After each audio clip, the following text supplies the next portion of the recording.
and around the world, as well as our expert panelists from across the United States. I particularly want to welcome Dr. Sager from Mass General, Dr. Ben Park from Johns Hopkins, if you just raise your hand, Charlotte Patterson from University of Mississippi Medical Center, thank you, Charlotte, Jack Urban from Tufts Medical Center, and Seema Khan from Northwestern Medical Center. Have I forgotten anybody? And I want to particularly thank the three people presenting today. Dr. Isabella Akonse, her last name, from Lublin in Poland, Dr. Mayra Ferrer from Buenos Aires in Argentina, and Dr. Rosanna Ruiz from Lima, Peru. And just a few housekeeping rules, please.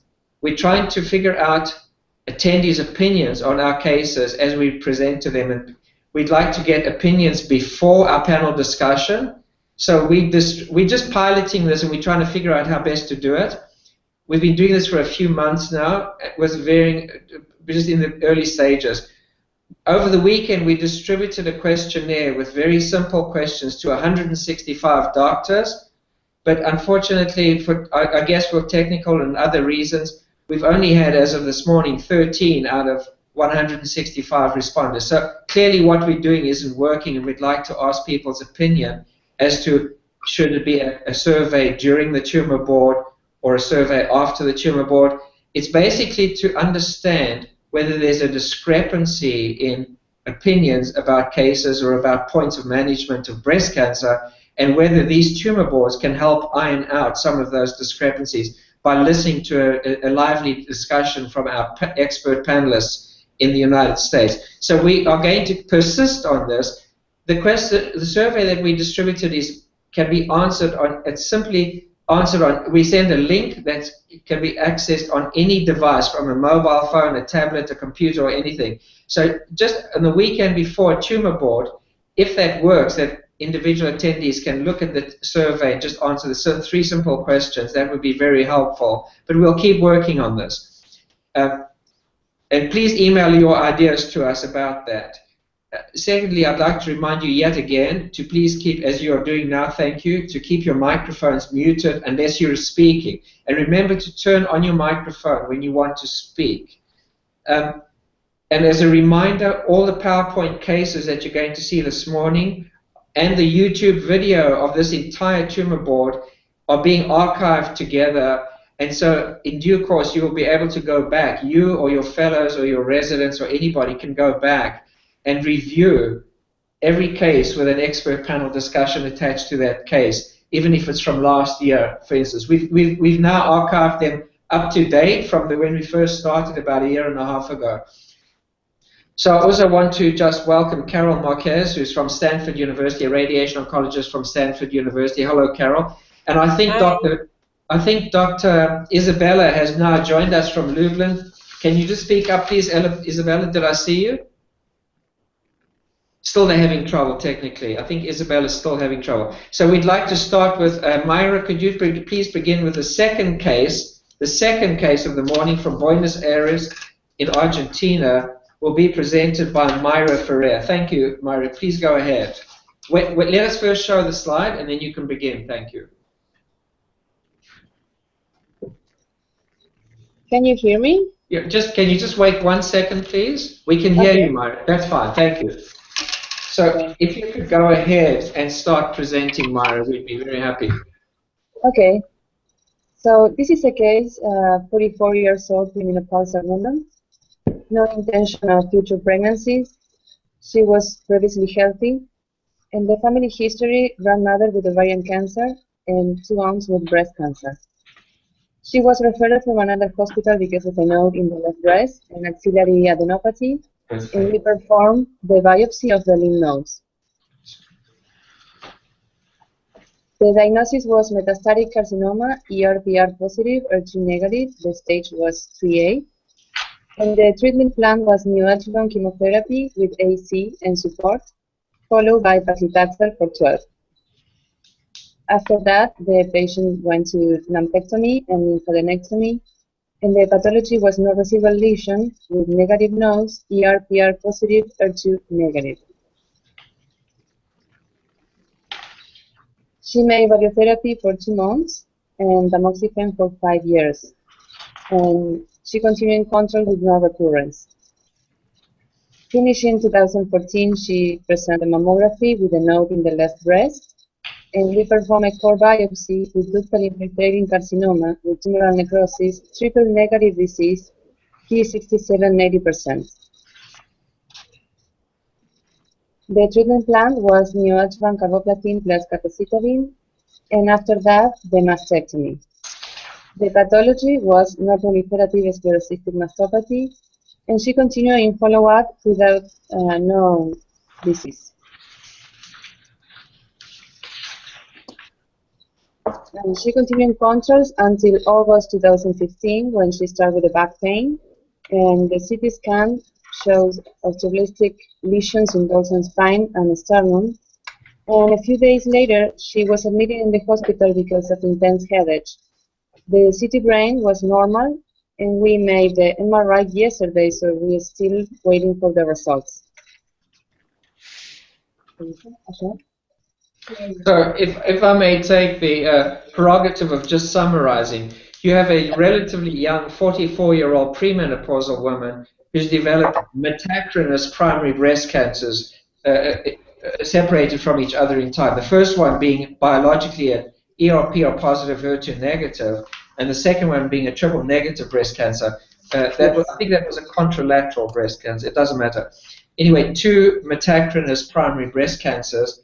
And in both circumstances, you treated the patient with neoadjuvant chemotherapy. And if you don't mind, I'd like to just, before we go to your exact questions, I'd like to just have people's comments about neoadjuvant chemotherapy in the ERP or positive tumor and for the triple negative tumor and the choice of drugs. So I don't know if anybody wants to start that discussion, like one of the medical oncologists. Jack, perhaps you'd like to comment?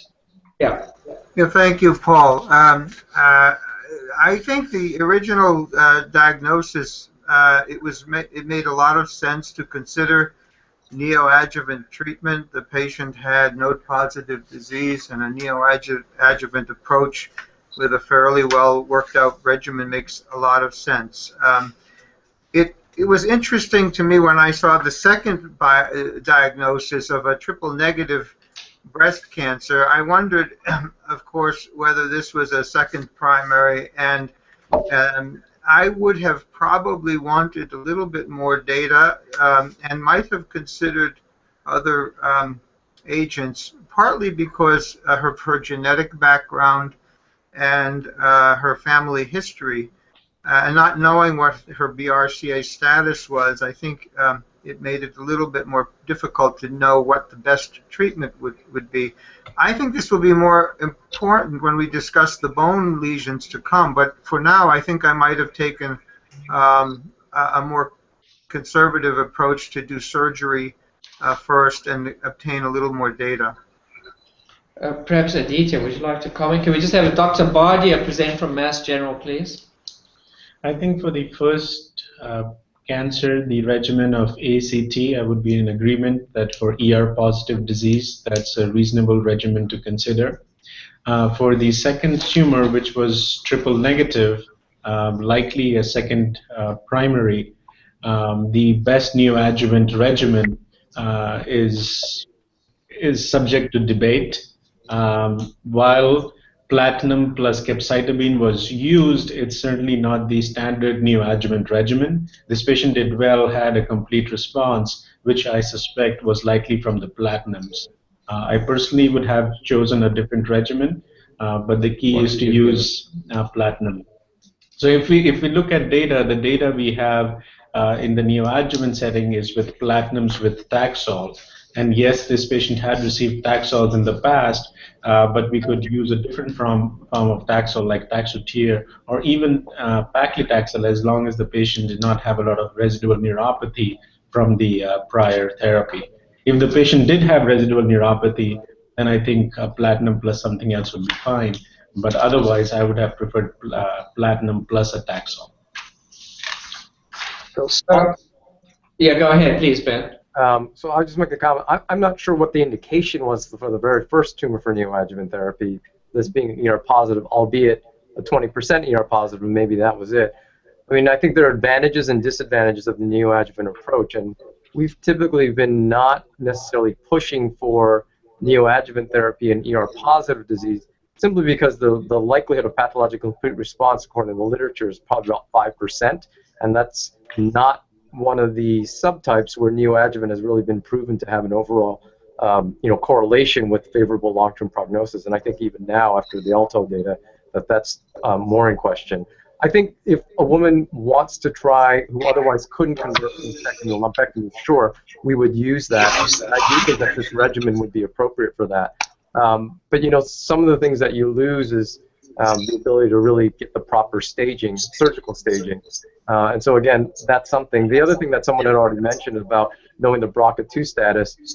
If she were BRCA2 one or two positive ahead of time, I think this might have been an area where you could have thought about adding carboplatin in the neoadjuvant setting to the Taxol component, something like what Adichie was saying. And then finally, I'm not sure about the second tumor, whether that really is, again, people have mentioned this, a local recurrence versus a brand new tumor. Certainly maybe her BRCA status and her family history could sway one into thinking this is a new tumor. And then I think one does have to be a little bit, depending on what the timing was between that recurrence, whether it's a recurrence or second tumor, about what the agents to choose. Again, because she hadn't seen platinum and it was a triple negative, I think there's rationale for that, as Adichie was saying. So this is a very interesting case, Myra. Thank you. And Dr. Ben Park raised an important point there, which I'd like people to endorse or not. What Ben was saying was that if the patient is known to be BRCA 1 or 2, we didn't know in this case, but if we had, even in an ER-positive tumor, in a BRCA carrier, would you consider adding platinum to neoadjuvant therapy if you were going to do it, even in the first ER-positive tumor? So that's the question. Would you use a platinum embedded in the neoadjuvant therapy, even for the ER-positive tumor, if you knew she was a BRCA1 carrier? I'd like somebody to say something about that. This is Jack. I would include, and I think the data on carriers is sufficiently high response rate, independent of ER or PR status, that I would include it with the evidence we have at this point. How about Aditya? What are you saying about that? I think it's very reasonable. There's a clinical trial ongoing, the INFORM trial, which is specifically looking at platinums in patients who have BRCA mutations. But we do have data from phase 2 and other settings, and I would support. So it's the BRCA1 status that makes you include the platinum, not the biology of the tumor. It's just the status of being a mutation carrier. You would use a platinum embedded in the neoadjuvant treatment. So with the BRCA mutation, you would anticipate that this is a tumor which has deficiency in DNA repair, and that is why using a platinum agent, which could affect that pathway, would have higher efficacy. So the BRCA mutation status does tie into tumor biology, and that is why I think it's reasonable to consider that. So I think that thank you. I'm sorry. I just wanted to say, I'm not advocating this as a standard of care as of yet. I think it's reasonable to consider. As Adichie was saying, there is biology behind this. I think a lot of people have forgotten that when the Nature papers from Alan Ashworth groups first came out in the mid-2000s, that when they did their inhibitor or synthetic lethal screen and found PARP inhibitors to really be the thing that will really kind of kill off BRCA null cells, there was a back-to-back paper in there in that same issue of Nature where platinum agents were shown to do the same thing. And I think as a field, we've kind of focused more on triple negative in platinums, but I think people have kind of forgotten that, in fact, a potentially good predictor of response to platinum therapy may be all BRCA-related tumors, not just breast cancer or whether it's ER/PR positive, but the fact that if you actually have a BRCA-related tumor, and by that I mean really that the second allele, the wild-type allele, has to be lost, that really is the Achilles heel of these types of cancers. Right.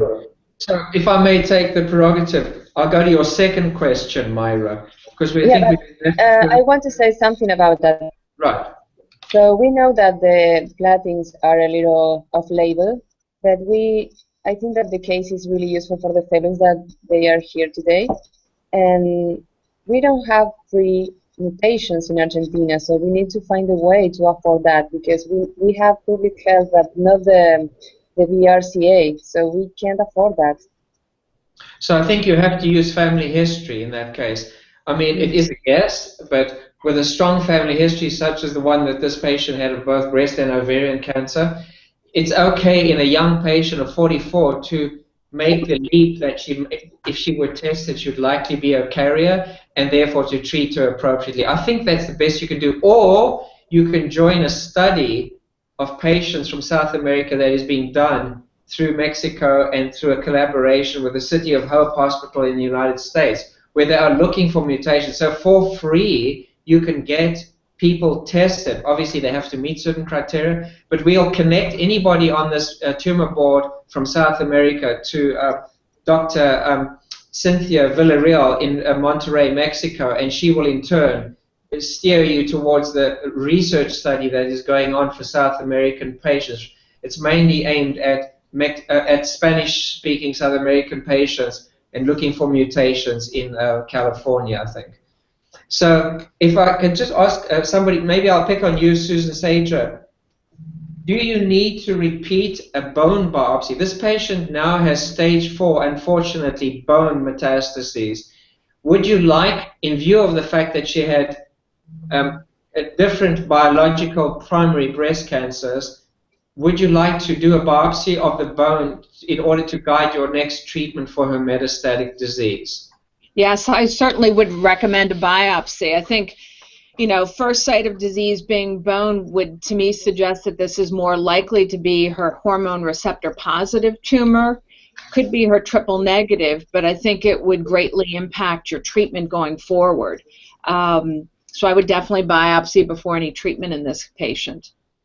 Is Dr. Isabella on? Yes. Okay, so if you don't mind, everybody, we'd like to just go back to case number 1 from Dr. Isabella from Lublin in Poland and have her present their case, please. Isabella, can you hear us? Isabella? Is she there, Bishop? Yes. Isabella from Poland, would you like to try and present your case? Can you hear us? Can you turn your microphone on your toolbar at the top? Otherwise, we're going to go, if you don't mind, to our third case, which is from Dr. Rosanna Ruiz from Lima, Peru. And are you putting on number 3? So could we have Rosanna present the third case for this morning, please, which is a case from Lima, Peru. Dr. Ruiz, can you hear us? Yes, doctor. Thank you. And everybody's been very good about keeping your microphones muted, so please continue that. We've heard a few breakthroughs during the meeting, but if you keep your microphone on mute, that's very helpful. Thank you. So we'd like you to go ahead, Rosanna, with this young 30-year-old patient. This case is about a 30-year-old premenopausal woman with no relevant personal or family medical background.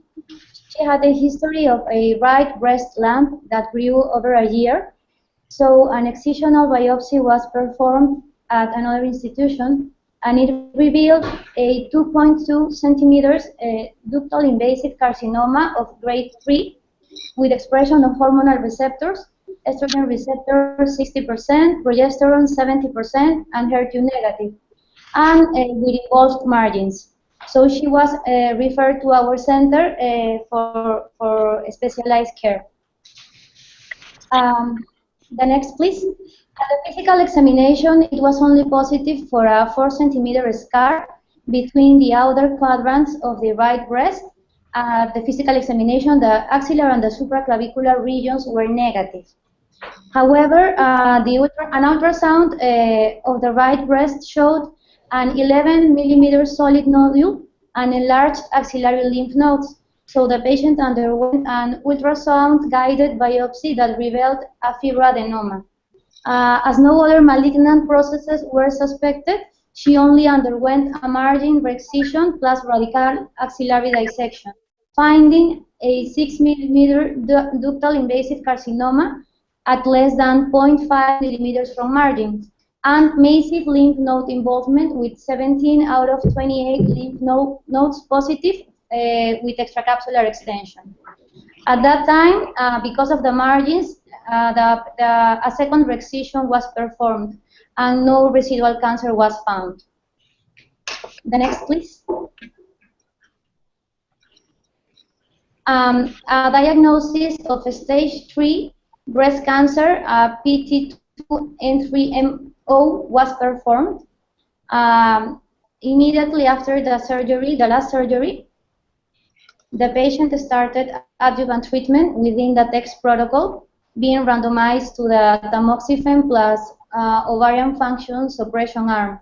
So she received AC, followed by paclitaxel, concurrently with triptorelin, and then tamoxifen plus triptorelin for 5 years until early 2013.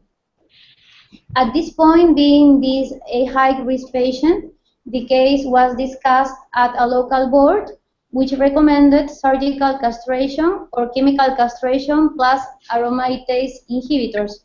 But the patient refused all treatments because of her desire to become pregnant. The next, please.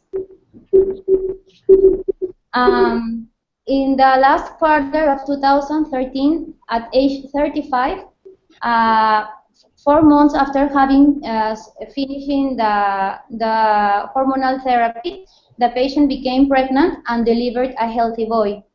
Once again, surgical or chemical castration was offered to the patient, but she refuses, and she continues with tamoxifen until now with no evidence of disease.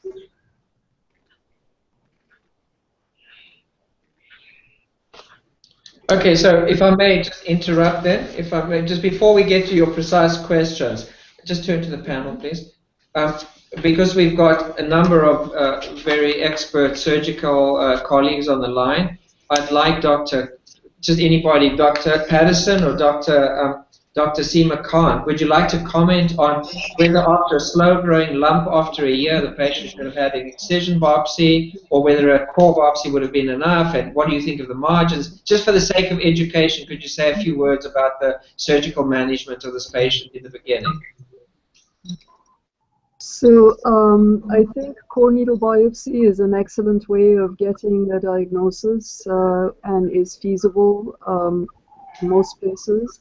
It allows the surgical treatment planning to proceed more smoothly. It provides information about biomarkers, if neoadjuvant therapy is to be considered, and so it is the preferred option in most situations to perform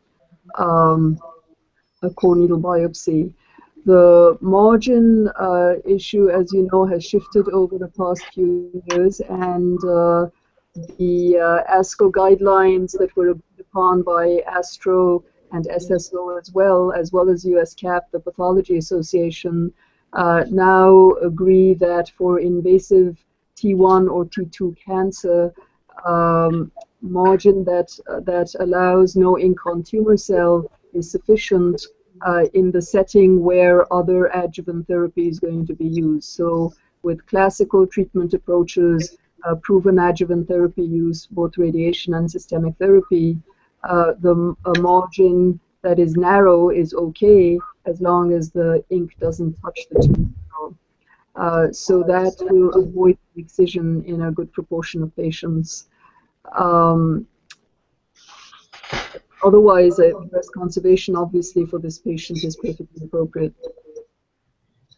Thank you. And so can we just get into discussing the medical therapies? Who wants to have a go at that first? Aditya, maybe you'd like to say something? In terms of medical therapy, I think it was very reasonable. Given the positive lymph nodes, the use of adjuvant chemotherapy, ACT certainly being the standard, the patient enrolled into the TEX trial and received tamoxifen plus ovarian suppression. At that time, we didn't have the results of the SOFT and TEX trials. We do have the results now. So I would say in a young patient who does receive adjuvant chemotherapy, that would be a patient that I would consider ovarian suppression along with endocrine therapy, be it tamoxifen or an aromatase inhibitor.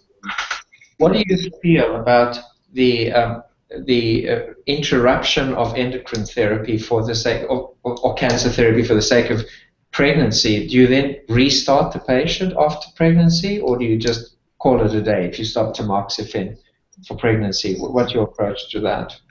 I don't have a lot of experience with this personally per se, but from my review of the literature, if you do stop the endocrine therapy, say it's stopped a couple of years after start of tamoxifen, then after the pregnancy is over and at some point I would restart the endocrine therapy to at least receive 5 years, if not 10, of adjuvant endocrine therapy. As we know, hormone receptor positive breast cancer is a tumor that does cause late recurrences. So I do see the value of using endocrine therapy even a few years later of the original diagnosis. If this was triple negative breast cancer, it's a different story.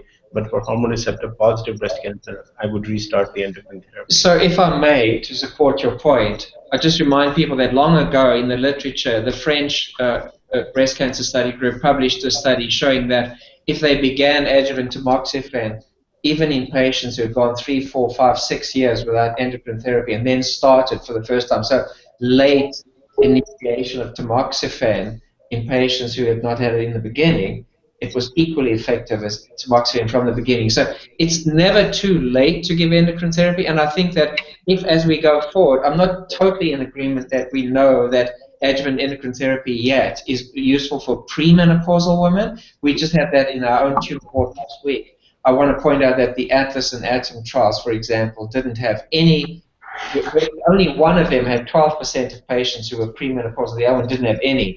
So I don't think we have evidence for 10 years of tamoxifen being better than 5 in premenopausal women, although I think intuitively we all think it is.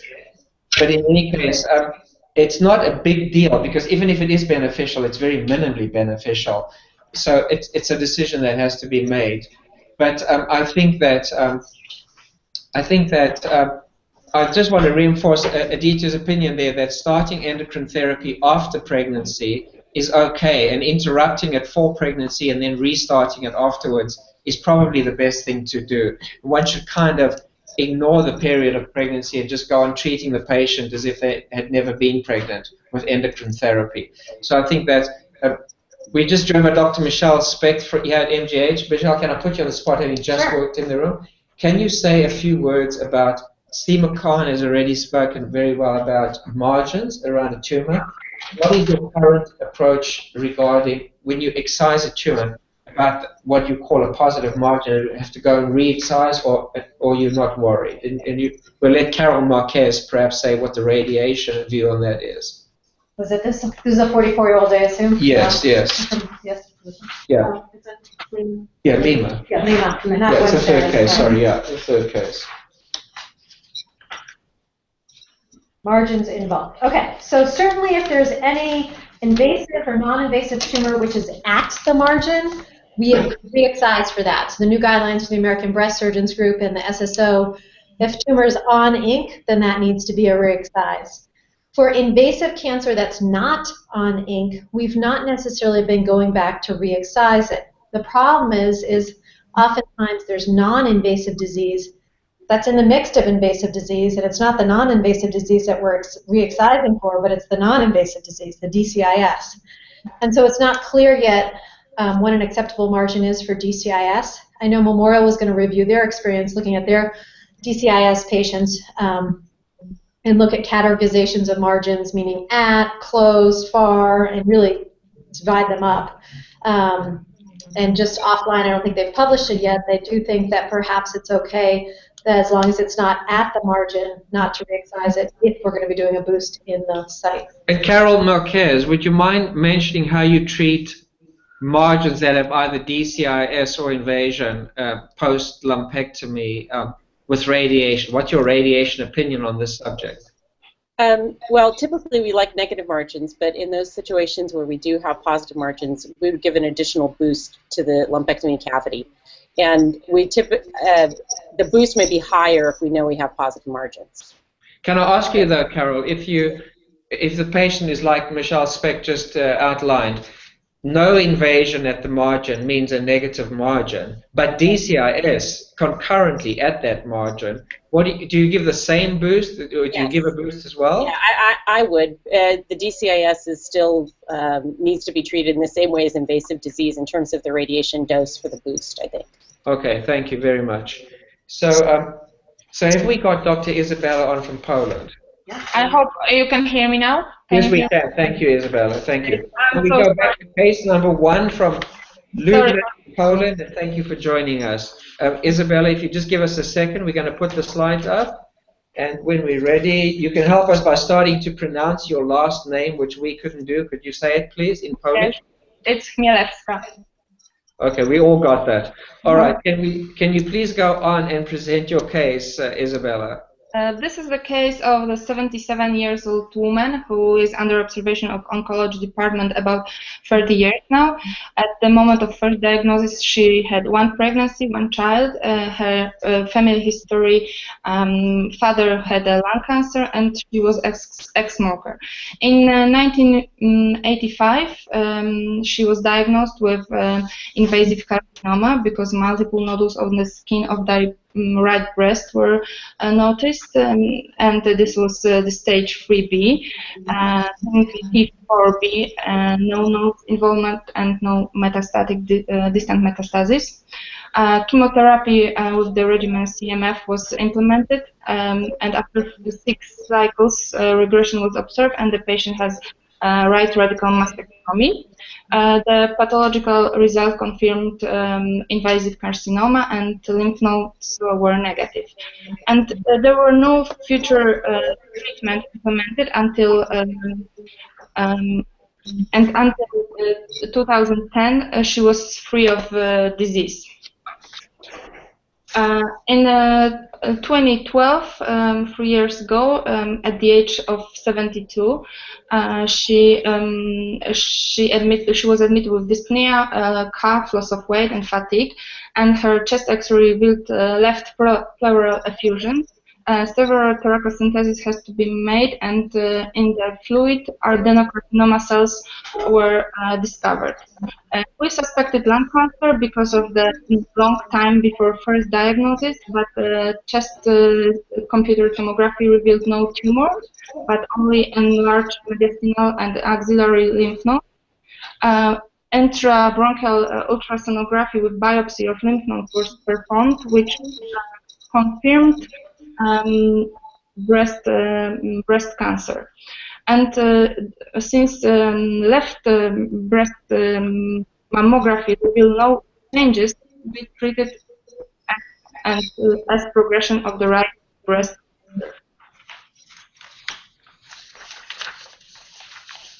My question to this case was whether radiotherapy at the first time of the initial diagnosis of the skin was involved should be implemented, and what would be the appropriate treatment for the second diagnosis. Another question which comes to mind is what test should be performed to diagnose stage 4 cancer, and whether there is, this is the most important question, because whether there are recommendations for routine investigation in surveillance of high-risk primary breast cancer. For how long we should observe this patient? Okay, I'm very interested in all these questions and in the panel's opinion. But as the real questions are around her stage 4 disease, perhaps somebody like Ben, would you like to comment on this case? Ben, sorry, I had to unmute. I was having a little bit of problems hearing because my connection for some reason was going in and out. But I'm looking at the summary here. So this was a very young woman originally at time of diagnosis who got adjuvant CMF, if I'm not mistaken, and then had second diagnosis, clinical trial, start of an AI, and has regression. So am I correct to understand that she is now postmenopausal stage 4 disease? Yes, she's 77, that's correct, and she's got stage 4 disease.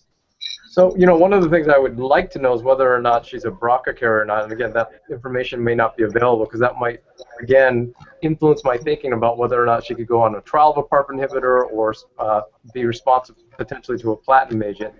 But in light of that, for just standard of care, I think, and again, this is probably not available worldwide, but I think the data coming out with combining endocrine therapies, particularly aromatase inhibitors and now fulvestrant with palbociclib, the CDK4/6 inhibitors for ER-positive disease. Again, I'm assuming she's still ER-positive, but I don't know if there was another biopsy done. But that might be a reasonable next line approach. Where is her disease at right now in terms of which involvement? Is it lymph nodes and pleural space and fluid in the pleural space, but the immunohistochemical results we have only from the biopsy that was done at the time of second diagnosis. So she's at the age of 72. We don't have the data about the first diagnosis because we couldn't get the tissue to do the immunohistochemical. So the biopsy is from a mediastinal node, Ben. okay? Yeah. But not from those most recent recurrences. Yeah, from the recent stage 4 disease, not from the primary. Got it. Ben, would you just step back and comment on how you would follow breast cancer patients based on risk? Do you do any intensive surveillance as a routine for the surveillance of a breast cancer patient, regardless of her risk?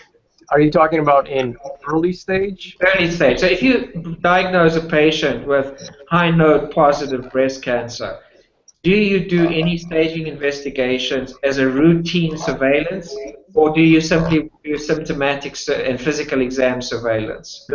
Right now, we're just doing physical exam and you know, what's recommended in the NCCN guidelines, which is really not much, and that's very frustrating sometimes to patients. So we don't follow tumor markers, you know, the CA 2729 or 15.3. Right. And essentially, it's clinical exam every 3 to 4 months in the first year of follow-up, maybe even every 2 months, and we gradually space that out until we get to a point at 5 years where it's more yearly.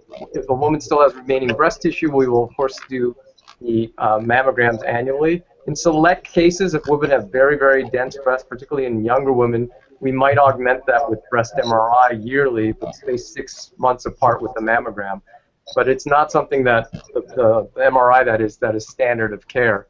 And again, beyond the routine blood work that an internist would do at a yearly checkup, we wouldn't really do much more than that. That's very difficult. Does anybody online from the expert panel disagree with Ben that routine surveillance tests are not indicated regardless of risk of primary breast cancer?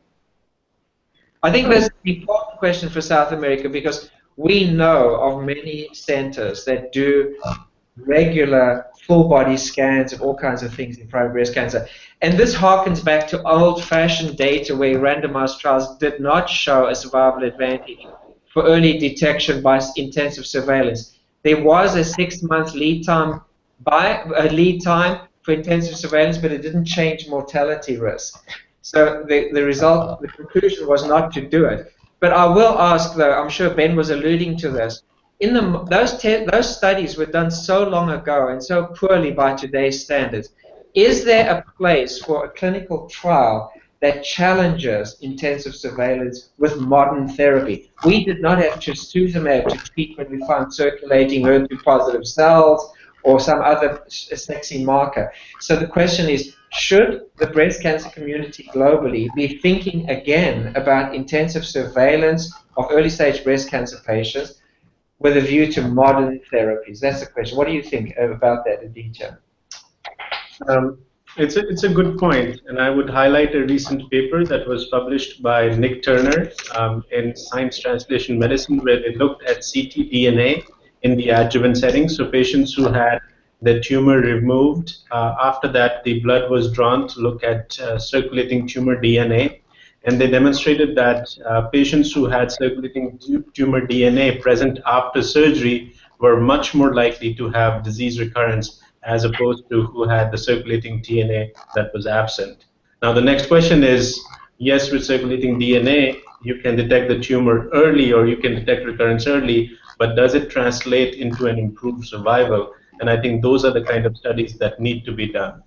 So the kind of study I'm envisaging, just take, for example, HER2-positive breast cancer, a prospective study that randomized patients between circulating HER2-positive cells versus, that randomized between surveillance, regular clinical surveillance versus intensive surveillance with circulating tumor cells, a detection of HER2-positive circulating cells could result in a treatment with anti-HER2 therapy, and then you might see a survival advantage. So I think that type of clinical trial should be done in the future surrounding biomarkers and interventions that could translate pertuzumab or combinations or whatever it is, some form of combination that might result in curability. Because at the moment, the approach we all take is somewhat nihilistic. A patient has 12 positive nodes, but we don't do any scanning, and then the patient has a recurrence,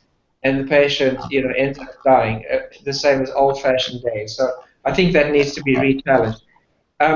Well, I would just like to echo Is what... it wrong with your microphone? Sorry, Seema, just 1 second. Is it our microphone or hers? No, it's not ours. Can you just stand back a little bit from the microphone, Seema? Try again, please. Try again, please. No? No, we've still got bad voice. Sorry. Is that better? No, it's still very scrambled. I'm sorry. Mm. Could you type your question, your point, Seema? Is it possible to type it into the right-hand bottom commentary box? In the meantime, would anybody else like to comment on some of the other questions that have come up from Poland, which is, Carol, what do you think about... Hi, Dr. Goss. Hello, yes, please. Hello. Hello. Hi, this is Marcio.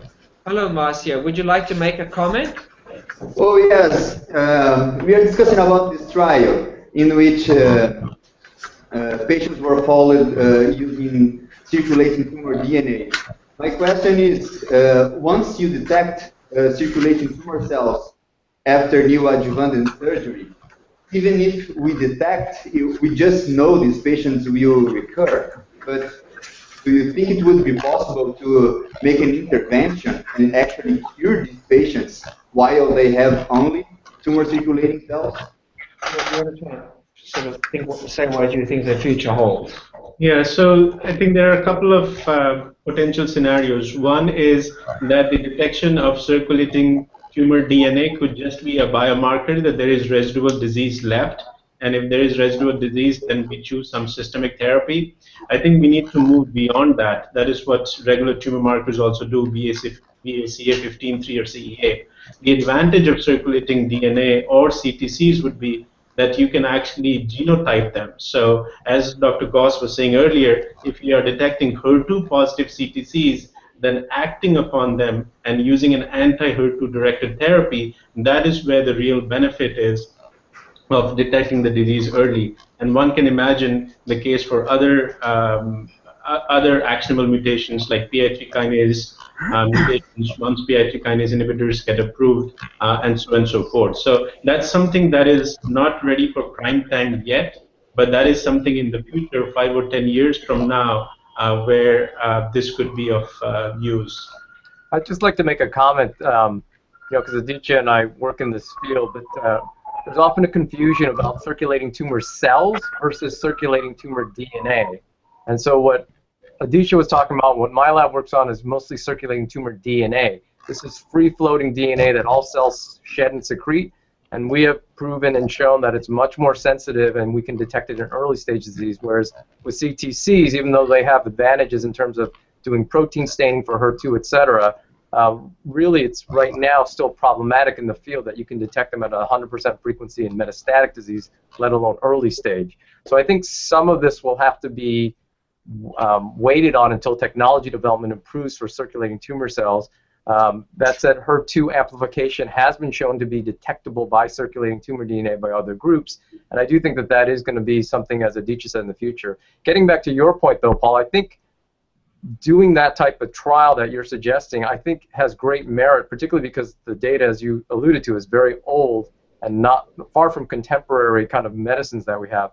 But I think maybe focusing particularly on HER2 positive disease, where we do have highly effective therapies, where even in the metastatic setting, where maybe detecting microscopic disease burden may actually make a difference. Right. That to me would be a great study to try and test this hypothesis. Right. I'll send you a protocol later this morning. So Seema just wrote a comment. So Seema, let's just see what Seema's comment is. Just want to emphasize that You want to read it, Michelle? Sure. Thank you, Dr. Khan. You were just emphasizing the point that breast MRI is not a standard approach in women who've been diagnosed and treated previously with a breast cancer, even in women with dense breast tissue, and we concur. Can I ask you a multi-million-dollar question that I've been longing to ask you? Is tomosynthesis as good as MRI, and is MRI now becoming redundant? We don't know the answer to that. Okay. Not yet, So, but hopefully. For people online, you should know that MGH was one of the centers in the US that pioneered the tomosynthesis mammography for breast screening, and now all radiologist in the room. Okay, sorry. now we have a radiologist with us. So now all our machines at MGH, when a patient comes for routine annual mammography, she automatically gets a tomosynthesis. So many of my patients have asked me, Dr. Goss, do I still need to have 6-monthly MRI interspersed with mammography because of my dense breast, or can I rely on the tomosynthesis? Do you want to comment about the relative false positive, false negative, sensitivity, specificity of the two tests against each other? I don't know the exact numbers, but we still supplement with MRI, and we alternate every 6 months with MRI and a tomosynthesis screening. Do you want to just tell people what tomosynthesis is quickly so that they understand? Sure, yeah, I'm one of the breast imaging fellows. Tomosynthesis is basically three-dimensional. We call it a three-dimensional mammogram, where it takes slices across an arc across the breast, and you can then scroll through the slices as if it were a cross-sectional imaging like a CT scan, and it helps to sort of separate the layers of the breast. And then we also take a two-dimensional traditional mammogram at the same time, and that's our standard of care right now, is to take both the traditional two-dimensional projection and a tomosynthesis projection. But do you agree? I know we're asking two questions at once. The type of technology on the breast and the interval, 6 months. The interval is better, I suppose, better than the yearly interval. But is your opinion, just anecdotally, at the moment, before the studies are done, that tomosynthesis in a dense breast is as sensitive at detection of underlying cancer as MRI? What do you think about that comment? I think not. Yeah, Not. I don't think so. But I think what we know from the first year that we utilized tomosynthesis clinically at Mass General, we found 20% more cancers, and our callback rate was reduced by 40%. Right. So the benefit of tomo, its advantage over MRI, is a higher sensitivity compared to old mammography and a higher specificity. Right. Whereas breast MRI, unfortunately, we get a higher sensitivity, but that is foregone for specificity. For specificity. So if anybody has a question about this very nice new technology, please write to us, because we'll tell you a bit more detail about it. We talk about tomosynthesis mammography versus standard two-view mammography, sorry. So the other questions, I'm going to call in Susan Sager or Jack. Can you talk about treating the patient 30 years after primary diagnosis? She has recurrence ER positive, which is not surprising to me. I've seen it before. Recurrent ER positive breast cancer in the chest. Well, how would you approach her treatment? They're asking radiation at the time of diagnosis. The radiation. Post-mastectomy radiation due to her skin involvement. Carol, can you quickly answer the first question? Yeah. Yeah, I would say, had I'd been there in 1985, I would have said yes, I would radiate her, but it's hard to argue with the success she had without radiation. So that's true. Thank you. So let's talk about the treatment 30 years later of an indolent ER-positive metastatic breast cancer. Susan or Jack, how about one of you? So my first line would have been to consider endocrine therapy for her. I'm assuming the axillary node was ipsilateral. I couldn't tell that from the presentation, but I think endocrine would be the standard of care. I think Ben mentioned that he would have considered a CDK4/6 inhibitor plus an aromatase inhibitor or fulvestrant as first line. So if those medications are available, this is in Poland, that's what I would have used first line. We see in this case that the patient did respond very nicely, and it sounds like she still has an ongoing response to an aromatase inhibitor alone. So I think that supports the use of endocrine therapy in what we believe is an indolent tumor. I guess my other comment on the case is perhaps this is a delayed recurrence of tumor, but the other possibility is that she does have an occult primary tumor. So I would have normally in this country thought about either a mammogram with tomosynthesis or an MRI just to do the best I can to make sure there wasn't a second tumor. Good point. If I could just add a couple of comments, Paul. At first chest wall recurrence, I think it's important to mention at this point that there are data for using chemotherapy at the time of the chest wall recurrence.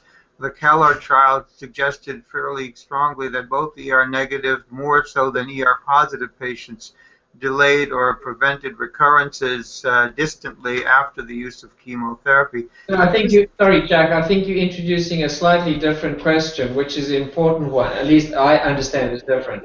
You're referring to, does a local recurrence predict for subsequent metastatic recurrence? And I think the answer is yes. And that's abundant in the literature. And then the question is, the clinical trial you're mentioning, is it useful to use adjuvant systemic therapy in a patient after a local recurrence? And I think that's what Dr. Irvin's referring to. The answer is probably yes, it is beneficial. So it should be treated almost like a recurrent primary cancer in a way. I think, do you agree with that, Aditya? Agree. Yeah. So, one thing I'd say on this tumor board is that I'm probably the oldest person here, and I actually started breast cancer before the ER was discovered, believe it or not. And in the very old days, doctors used to say the single thing that predicts prognosis of a metastatic patient is the duration from primary diagnosis to recurrence. So 30 years later, you predict very indolent disease with a relatively good prognosis. And the second thing is, when we first started using tamoxifen, we didn't have the estrogen receptor. And we used to just give it to all patients, or many patients. But the patient we typically gave it to was the patient with a long disease-free interval. So if a patient had a 30-year disease-free interval, I promise you that in the 1980s, she would have been given tamoxifen on the assumption that it would work. And lo and behold, it typically would work for the exact reason why it's working here. But I'd like to ask Dr. Isabella, I think you gave chemotherapy here for 2 cycles. Did you give it because she had a pleural effusion and not just a biopsy of a mediastinal nose? Was it the pleural effusion that made you give chemotherapy? Pleural effusion was the main reason why we gave the chemotherapy, because we think that this is more aggressive tumor with the pleural effusion. Right. I don't know. So I can't answer, actually, I'm embarrassed to say, tell you whether the response of chronic indolent ER-positive disease with endocrine therapy on pleural effusions is good. But I will tell you that in the trials in metastatic disease of AIs versus, say, tamoxifen, there was a very high response rate in visceral metastases to the AI, different from tamoxifen. So patients with liver mets, lung mets, other bone mets, all kinds of mets, did better on AIs. And so I would just say, you may well be right with this, and I agree with what you did. It clearly worked. Pleural effusion is a unique problem, but for general use, visceral metastases and stage 4 disease does not preclude the use of endocrine therapy by itself with an AI. So I think this patient may actually have done as well with an AI, even with the pleural effusion, without chemotherapy, actually. So I'm not sure that the chemotherapy was essential here, but I applaud you for giving it, because clearly this patient's okay and you did a good job. But I think most people would have given chemotherapy. But with the pleural effusion. Yeah, but I'm saying that Is probably... that what you would have done, Aditya? No? No. An AI alone? You see, so many people... Jack, how about you? Jack, would you give it? Okay, so Michelle Spector's posed this sort of blunt question, surgeon, which surgeons typically can do. The question is, a patient of 77 who presents with stage 4 ER-positive breast cancer manifesting primarily with the concern of pleural effusion, would you always give systemic chemotherapy, or would you try endocrine therapy alone without chemotherapy? That's the question. Oh, we can't hear him. Mute. Oh, Jack's mute. I think endocrine therapy alone is oftentimes very effective, and with a little bit of time and management, maybe draining a little fluid, it can be exceedingly effective. Paul, I'd ask you back, whether you ever feel inclined to use combined AI and fulvestrant, as at least one study suggested might be a more active initial therapy in a case like this. But I ask that not because I know the answer, but because I think it could be possibly effective in some cases. Well, I'd like to hear other people's view on that because I'm a little bit biased. So what do people feel? Ben Park, do you have an opinion about combination endocrine therapy with an AI and fulvestrant versus just one or the other? Do you have any view? So that's the SWOG study that was published in New England Journal a number of years ago. And the caveat to that is that they were using kind of the old dose of fulvestrant, which almost nobody uses now. Now we use twice as much and we have a loading dose. So we haven't really adopted double endocrine therapy use in the first line as that trial. There are some occasions where you might consider it, but I think in a patient like this, or any patient with pleural effusion, I think symptoms usually is what drives us to consider, is this someone who keeps reaccumulating, and do we have time to actually see if endocrine therapy will work versus pulling the trigger on chemo, so to speak. I think you raise a good point, Ben. So the clinical trial of AI plus fulvestrant was not superior to the AI alone in the New England Journal article, but you posed the question because it was the wrong dose of fulvestrant, and I tend to possibly agree with you. So does anybody else still cling to the habit of AI plus fulvestrant together in combination? Any of the medical oncologists want to comment on that?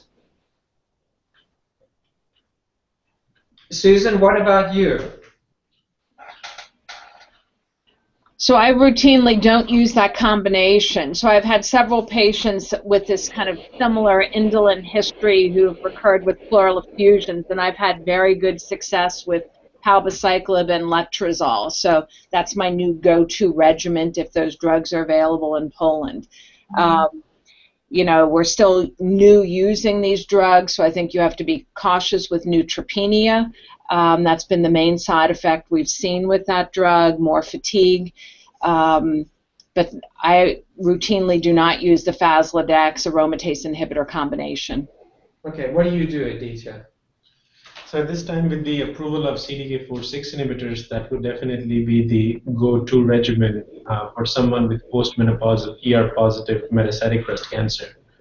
Given her age, she's 77, if there's a concern of side effects, and if she's not responding well to an AI, then one could consider fulvestrant. But at this time, looks like she did very well on an AI alone, so I would continue that.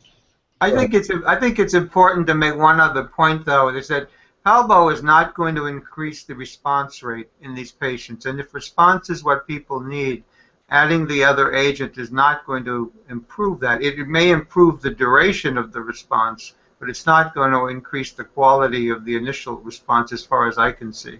So, Jack, would you be in favor of trying just the AI by itself? If it works, great. If it doesn't, add something else. Yeah, I think my approach has been to do that partly because of cost considerations, partly because of quality of life. If I start an AI and I see a great response, I think it's a very good idea to perhaps join in with Palbo, but I'm not convinced that it needs to be started on day one. I'm very mindful of time, and we've got a lot of doctors that are very busy, so I think we better call it a day. I like to try and stick to time so that I don't ask you to come for longer than an hour at a time. We started a couple of minutes late, and we're finishing a couple of minutes late, but thank you very much, everybody, for attending this morning's Tumor Board. Thank you very much. Yeah. And for presenting the interesting cases. Thank you.